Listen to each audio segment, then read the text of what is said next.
What is going on, everybody? It's your boy Hinak Crypto, not a financial advisor. This is not financial advice. I'm excited to bring on my friend, our guest, my Uh, guest and my friend in the live stream, Brendon. What's going uh, on, Brendon? How are we today, sir?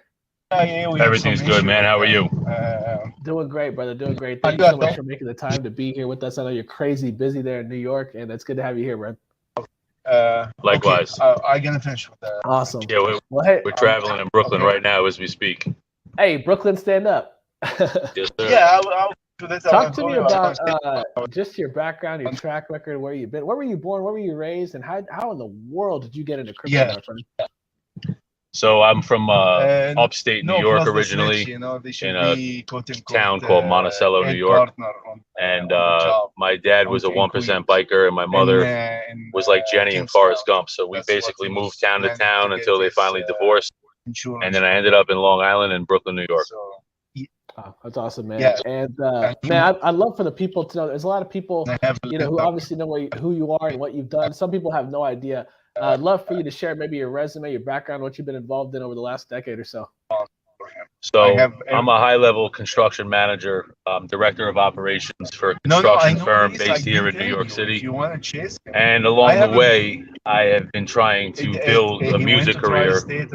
And, at first always wanted that first, but then came to the realization that you have to kind of play the role and lane that's working, right? So no success is a straight run up the ladder. It's a step, a zigzag, a downfall, I've made it as far as television. I'm on a show called America on Earth on the History Channel. And it's been great building this successful way. That's awesome, man. Yeah, I think that's kind of how I first, heard about you, and then, watching on television, and then, to see you in crypto Twitter, I was thrown for a loop. Not gonna lie, man. How'd you get involved with crypto and NFTs and all that's going on here? So the NFTs I got bought into by following Gary Vee. Then he followed me back, and it's really crazy the stuff that you see, because like we said previous, that a lot of that stuff is a big bubble. I view the NFT world as there's some good art, but a lot of it is just really bad. So I wasn't a believer until I start seeing things sell for high value numbers, right? But you see how I am on these lives. I have to be skeptical, because when you see only pump instead of any type of wherewithal, you can get baited into something that's not quite what someone said it was, Right. I got into Doge very early, and I'm comfortable there. I know a lot of these guys, they want to DeFi everything, right? But at the end of the day, my opinion is everything is set up based on fiat. Even the money we're using, you're going to use ETH to buy into something, but before you bought ETH, you bought that with real money, So at the end of the day, any market is susceptible to fall and crash. But I found it interesting, no matter where you went, whether it was NFTs, hip hop community, crypto, everywhere you go, you see this really, really resounding tribalism.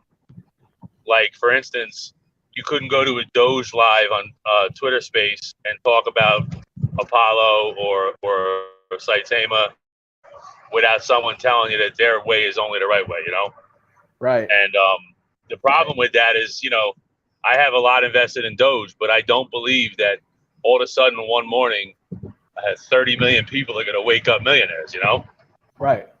So it comes down to calculating and being cunning and how you invest, I guess, is the best way to. I mean, I got lucky. I bought into Doge at like 3 cents. Then I day traded for months, and then I bought in again at 8 cents. Day traded again, and even now when it hit 12 cents today again, I bought another like 30,000 units, just because why not stay ahead of the trend? Now, do I think it's going to crack and be a Bitcoin? Probably not, but I have enough in it to where I'm already making money just day trading. So that was the safeguard for me. That's awesome. So you got into crypto because of Doge? Well, I have a few Bitcoins that I've never touched. So right now I'm getting my ass kicked. If I had the mentality that I just described to you, that was like a learned thing, right? I thought it was going to stay sky high, and of course it didn't. But that's the market in anything. I bought bought General Electric 4 years ago as it was falling, and then I bought a whole lot of it when it was like $6-7, and now it's $100 stock. So I made a ton of money there. But again, this is not stocks, right? This is something completely different. And there is no backer where, like we said yesterday, where we will all pay taxes, right? So that's how our government can justify raising the debt ceiling 1,000 times. It doesn't matter who the president is, right? They're always going to raise this debt ceiling. So having said that, we're really on a borrowed system, no matter how you look at it, right? So yeah, it was Bitcoin got me into it. I felt really nice with it. Didn't do what I should have when I had the opportunity, and then redeemed myself with Doge, if you will. That's awesome. Yeah. Man, I'd love for the people to hear, because we had a great conversation yesterday. I'd love for the people to hear just kind of, what are your thoughts on the crypto market? What are your thoughts on this whole thing? Is it going to crash? Is it just going to keep on going up? Like, what are your thoughts on this whole thing? I think we're going to see hips and valleys like anything else. And like we said yesterday, if I'm Vladimir Putin, I'm looking right now of how I can empirically hurt our country, right? But, what would you say if I told you that there's probably a third of this country that would actually willingly accept that, right? Because politics has infiltrated it to the point where we no longer have compromise. I was on a live space like 2 months ago on discussing NFTs, and this kid went ballistic on me because I didn't agree with the NFT he wanted to push. And I'm like, listen, no one's saying NFTs are not worthy to some extent. But when it looks like some fucking 3-year-old doodled a flower and I don't understand the intrinsic value to it, you should be trying to school me on why it should be valuable. It seems to me a lot of that stuff is trying to aim at curtailing to making everybody feel inclusive. And that's a terrible mistake, because at the end of the day, we're not all equal, right? Right. Your daughter might be better at math and mine at science. Or mine better at gym and yours better at fucking English, So we're telling everyone everything's equal, but the truth is it's not. I mean, like what you've invested into your crypto bag is obviously a well-adept strategy. And that's why you declare every time that you are not a financial advisor, right? However, right. You can give well-grounded advice. But even with the best advice, that's not a guarantee, so people are not going to have the exact methodology that you used, or were smart enough to use, rather, to give yourself a better edge, right? Right. Like I've talked with Fallon quite a few times. He goes by Faltron, right? But cool with both of us. He, talking to him, he's very smart. He doesn't just throw everything at anything. But the things that he did put into, he realized some of them were rug pulls too late, And I'm more, when I was in Bitcoin, I never saw that, right? Like when I first invested, I only saw it as a giant rise until it wasn't, right? But now things are changing so fast, man. Like what happened with that Suzuki deal. I mean, I saw that a mile away, bro, Rug pulls, man, they happen all the time. For those that maybe are newer to the game, I'd love for you to maybe share, like, how do you spot a rug pull a mile away? Like, what are some characteristics of these things? Well, I mean, the way I would say it is this, is that you have to look at, is there more only very positive type pumping of it, right? Like, this is it. This is the only one to go with. There's all types of red flags. And that Suzuki one, the people behind it, they used a common face. I forget the guy's name, but he like fronted the whole thing. And even when it came out, he was trying to reassure people how he was going to help mitigate it. But of course, that never happened, right? So, at the end of the day, how far does it go before you realize that it is a rug pull? I mean, I would suggest starting off smaller rather than bigger. And, when you have guys that are positive and have made money around it and can prove it and maybe guide you, get some good advice. But at the end of the day, they all sound great until they're not, Right. It's a scary world, bro. Oh yeah, and I think it's why a lot of people just haven't gotten into the crypto game. Stories like that. Do you have friends or family that look at you kind of crazy because you're in crypto, or do you keep it quiet? No, so with Doge, I was just like you guys pumping everything else, right? You know, I was calling people Doge dummy, don't be a moron, you know, that type of thing. And in hopes it was going to hit $1 faster. I mean, when you got Elon Musk retweeting things, it gives a lot of hope, right? Yeah. But sure. I quickly realized that some of them are going to be regulated. And I believe that the 4 or 5 main coins and probably some of the altcoins that are doing well eventually are going to have to be regulated because they're too strong to not be, right? Right. I mean, like Doge has millions and millions and millions of people that bought this, so there is a value there. But it's like string confetti as opposed to hardened steel, because what's backing it other than the valuability that we bought into? Right. And so that brings up a definitive suggestion that it could fail. You know, so even with Doge, someone could check out tomorrow and it's all over, right? You know, so I think what happens with the alternate coins is that, like, everybody thinks they're Bill Gates in their garage building a fucking desktop computer, but really they're just middleman and everything. Think about when Gary V always reckons he likens the NFT world to the first outbreak of the 90s internet revolution, right? And always talks about how this time frame reminds him of that. And I kind of agree with that, but the reality is every time is like that. It's either bullish or it's bearish. And so anytime you're in, you should be always looking to save and capitalize on what you could potentially lose. Like right now, we're doing high-end construction work. The budgets, you know, for a high-rise, you know, a 50, 60-story building could be anywhere from 80 million to 180 million, depending on what the final fit-out is, right? Right. So a red flag for that is the architect not having finalized interior details, right?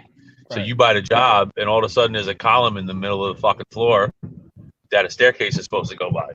Now you have an engineering issue. No one picked it up, and then the contractor's there trying to figure it out. And in that business, you have what's called a RFI process, where you request for info. And but the point is that you have a way to always mitigate because you long-term planned it.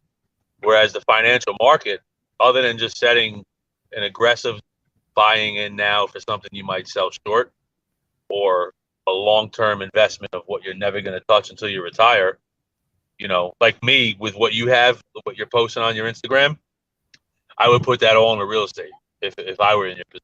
But I'm not a financial advisor, so don't take my advice. No, but I'm serious. I would without a doubt completely recommend that you get into real estate. And the reason I would say that is real estate is always going to be around. It itself does go up and down just like any other market. But where you're safe is that you can turn around and rent out your product while you're paying the mortgage, or better yet, when the mortgage is done, now you're gaining residual income on the rent. So it really all comes down to what you're looking to do long term. Absolutely. No, I love it. And speaking of long term, I mean, I know you're involved in some projects, man. You know, what are you involved in? You're always, you know, architecting, building something. You know, what are you involved in? What are you getting into? What's ahead for you in 22? So we're building several projects out here in New York City. I have my own personal company doing work down south, Tennessee area. I have a series of tattoo shops that I'm looking to franchise out. I'm also in the music business and started my own television series based around my my network of people. And you know, so I'm investing in Cardone Capital. I'm sure you heard of Grant Cardone. Oh yeah. Yeah, I bought into his projects throughout the South, and you know, I'm just working every day. I'm not one of those that looks to say, "Hey, I'm retiring," you know, in the next 2 years, because I feel like people fall apart that way. So my long term is to just stay working as long as possible while keep making investments, you know, and then from that be able to piggyback into retirement, however that might look, you know, figure 15, 20 years down the road, you know. Yeah. Man, I love it. So in a roundabout way, I'm kind of involved in the music industry. So I invested in a coin called Apollo Inu. You know, they help artists content creators, people in music, get their album, get their project off the ground. Because as you know, better than I do in your industry, someone has to put up the money for these projects. And it's such a crapshoot, right? Yeah. So I want to learn more about that side of it. Like on the investment side, if I want to invest in an artist, like talk to me about the risks. What are you hoping for? What are you looking to see, and how does it all work on the business side? So first, how I get my feet wet in music. I'm real tight with the Rick Ross group, both Real Freeway Rick Ross, I know personally, and also Fat Boy Rick Ross, the artist. I actually play Rick Ross bodyguard in Wale's song 600 Bends. Yes. As soon as you see Jadakiss, you see me. They called me Suge White that night, right? Because I was the only white guy standing out, right?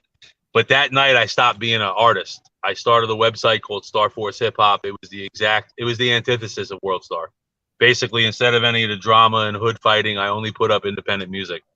And from there, when something's so new and there's a competition, like in other words, another option, it just took off and grew its own legs. Everybody in the industry wanted to become friends and build a network. So I'm friends and partners. Like I'm personally friends with Rohan Marley, one of Bob Marley's sons. I'm personal friends with Wyclef Jean. I stay in contact with people and network that I build, always in the benefit of how do I structure this company. The biggest thing is the reporting. And what I mean is album sales and streaming. So now if I found you in the 80s and 90s as a label, I would be doing what's called development deal, where I find you based on a talent. Maybe your look doesn't quite match the sound, so we want to shelve you for a little while we polish what we're going to sell to the fan base. And then what happened was in the early thousands and late 90s, Wu-Tang, Master P, they all broke away and created an independent structure where all you needed was distribution and the streets. And Master P's, this is a famous thing where he was selling 1 million copies of his own album right out of the trunk, which created an order frenzy where all of a sudden distributors like, wow, Best Buy sold out. So they go and restock. But what the trick to that was, it's called a weighted sale. So whenever you see like a Virgin Megastore or a Best Buy, and you used to see these big rappers and singers doing a signing autograph, it's called a weighted sale. So you would have 4-to-1 count on a SoundScan system. What a SoundScan is any product musically or books that used to have UPC barcodes. Well, the record labels, the main labels like Universal, Warner, every 2 weeks they get a report on their desk of who's hot and who's not. And they used to use that sales system to basically gauge who had their own buzz. That's all been defunct though, because the internet changes it all. So now, because the internet brought everything closer together, even when World Star was at its best, I had months at Star Force where I did 80, 90,000 a month in ad money on Google. And World Star was 40 times higher than that, right? But now it's a complete defunct market because Google looks at hip hop traffic as leech traffic. In other words, you buy the big screen on my site or World Star, and 80 of our homies are there clicking it, as they should, but they don't call them unique clicks. And so that gets into, so think about it. Think about if Google provides their own bots. So you're buying ad space from Google now, and they got their own bots working, not real people. So the whole industry is a fucking fugazi, bro. It's always fake it till you make it, no matter where you are. It is, no matter where you are, bro. And so what happened was now you're a walking billboard. You don't need anything. You don't even need a website except for a splash page, right? You're your own market. So now I find you on the internet based on your trend, on streams, on how many downloads you have.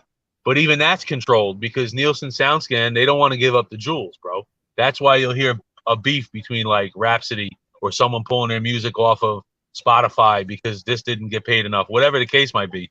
And bottom line, none of the artists are paid right? Think about this one. Extension dead, 2 weeks later, richer than God. Someone's collecting that money, right? Michael Jackson dead, someone's collecting that money. And I'm not saying the labels had something to do with that death per se, but they stand to gain a lot more when that fucking artist didn't own the masters to begin with. So the internet scares everybody because you can master your own domain. Now we get into this NFT thing. I see valuability in it, but I don't want to buy, like Wu-Tang did this already. They sold their one album to that retard pharmacist guy, right? For whatever, 5 or 6 million. That's not how music's supposed to be. It's supposed to be shared by all. So, even though they're calling it a one of one type of thing, It's not. So Apollo has done this different because I researched that after you brought it up yesterday.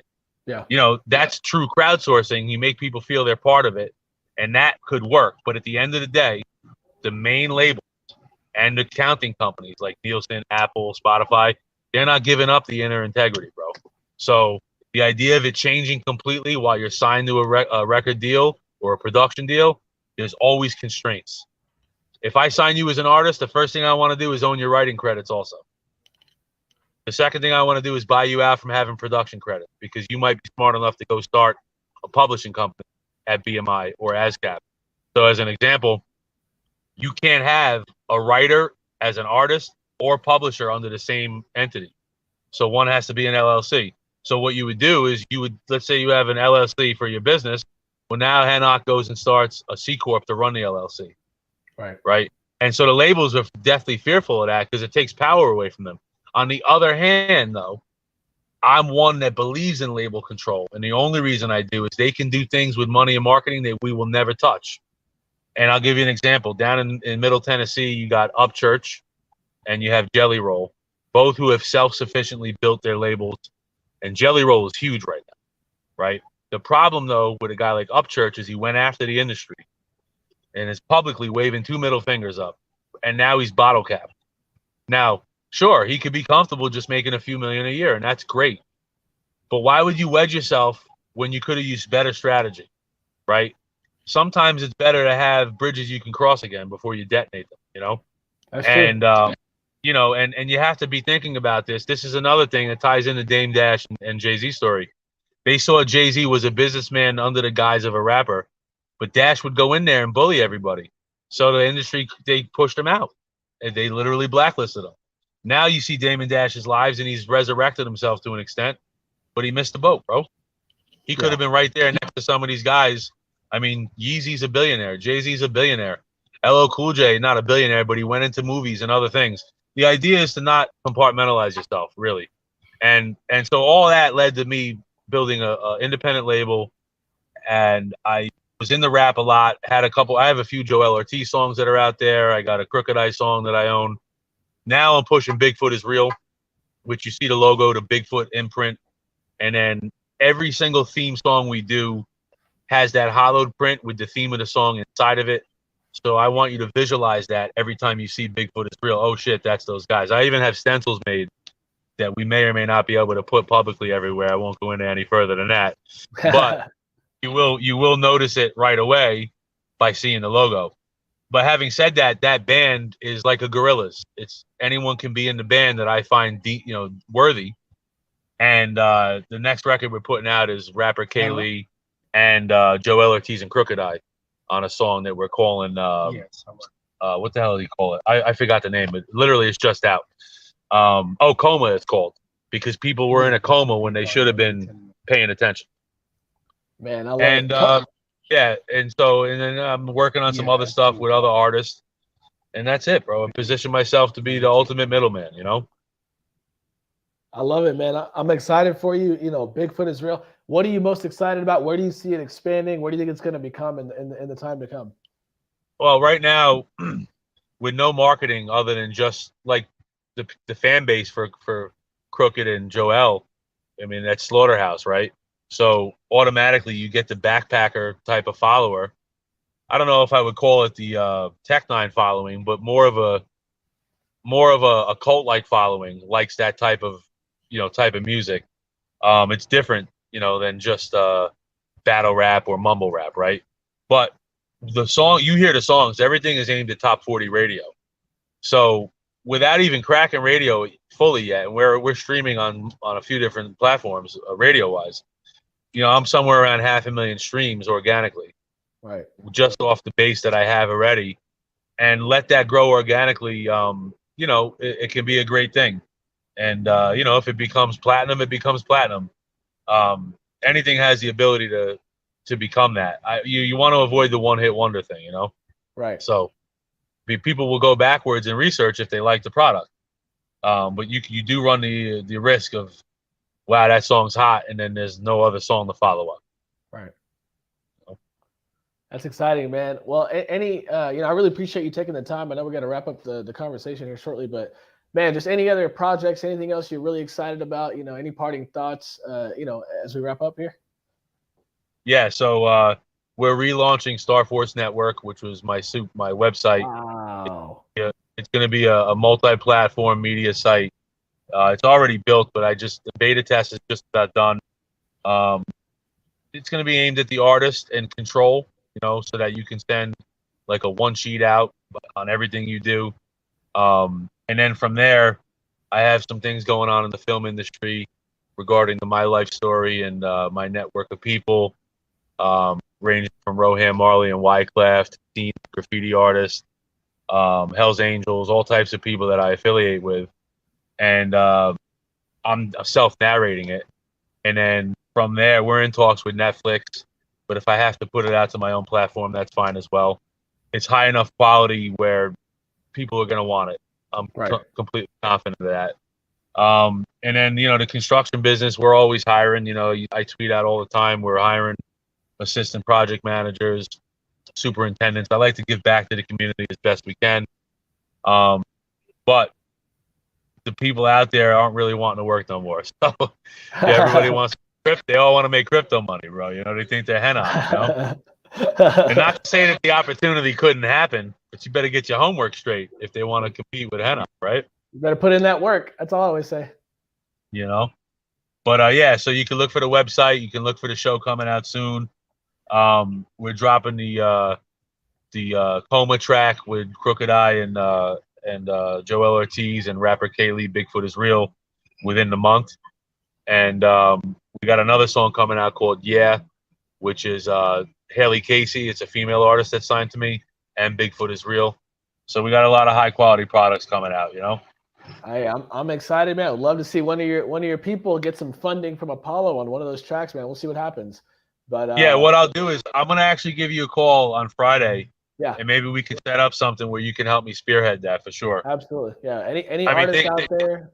Yeah. Yeah. Think of the ramifications. Like if I put together, let's just say a Damian Marley with meets Wyclef or whatever on a song that's owned through Majestic Media. That's my label. I'm sure people will want to be involved with that, Absolutely. Get it early and to be able to help these artists get some funding, get off the ground and put some great work out there. It's a beautiful thing. Yeah, 100%, bro. Awesome, man. Well, hey, it's great to connect with you. Thank you for sharing. Where can we follow you on social media, my friend? So it's at StarForce on both Twitter and Instagram. My Twitter is a verified account. Instagram should be verified shortly. I had a Facebook under Brendon L. Green. I'm kind of they banned me because of COVID, bro. Yeah. So I'll be resurrected. I had like 80,000 followers on there. It's crazy. But they banned me because I shared a CNN story about suicide rates rising during COVID. And they flagged it as fake news, but it was a real story.